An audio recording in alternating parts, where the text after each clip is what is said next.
Rorschach's Journal, June 21st, 2009. Empty comic bag on sidewalk this morning. Tire tread on backing board. The movies and novels are afraid of us. I have seen their true face. The gutters are full of foil-covered collectibles, and when the drains finally scab over, all the overstock will drown. The accumulated filth of all their variant comics will foam up about their waists, and all the speculators and investors will look up and shout, "Save us!" And I'll whisper, "No." Father's Day. I have no father. I am a collectible figure. I am alone. Not a figure stands in the store landscape except for mine. No collectibles. No toys. They have been driven out by a new breed of comics fan. People who read have taken over the store. I am the last of my kind. The sales desk. This is where they live. Two men, not real men, comic book men. All they know is comics. All they love is comics. All they talk about is comics. I am sure they bore their wives at night. Hanging like spiders from the ceiling. Spider-Man comics. 10-cent comics. They call them vintage, but they are just old. Objects of obtuse but fiendish desire, sought by obsessive-compulsive collectors. My life is laid out before me, exposed to anyone who cares to pick up a book and read it. Watchmen. This is where it changed, where comics grew up into books. All because of Alan Moore, and then his followers, like Grant Morrison, reinventing the X-Men, the entire DC multiverse, destroying Genosha. No one was safe from his postmodern deconstructionist ironies. They had a choice, all of them. They could have followed in the steps of good men like E.C. Seeger and George Harriman, decent men who believed in a day's work for a day's pay.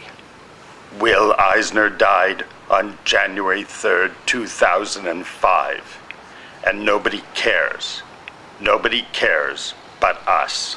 Books of all sizes, colors, descriptions line up with their spines exposed to me.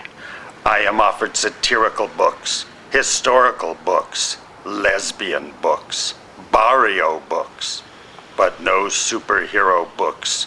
Like Coke in a green glass, they don't display them anymore. This medium is an animal, fierce and complicated. To understand it, I read its titles, its captions, the movements of its crossovers.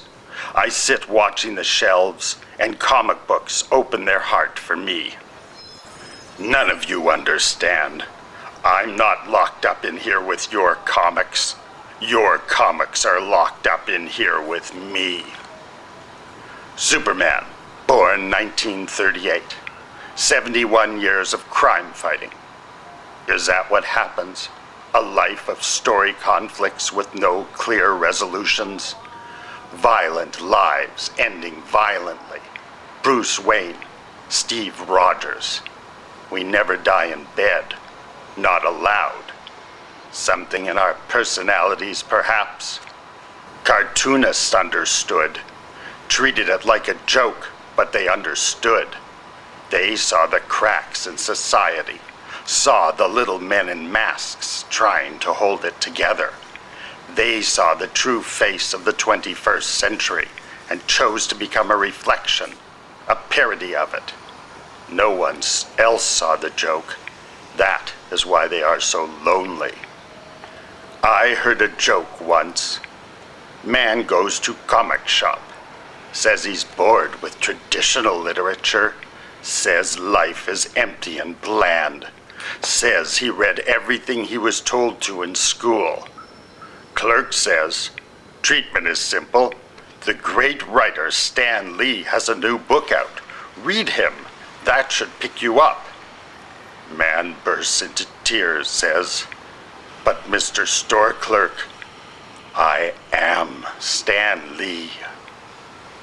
Good joke. Everybody laugh.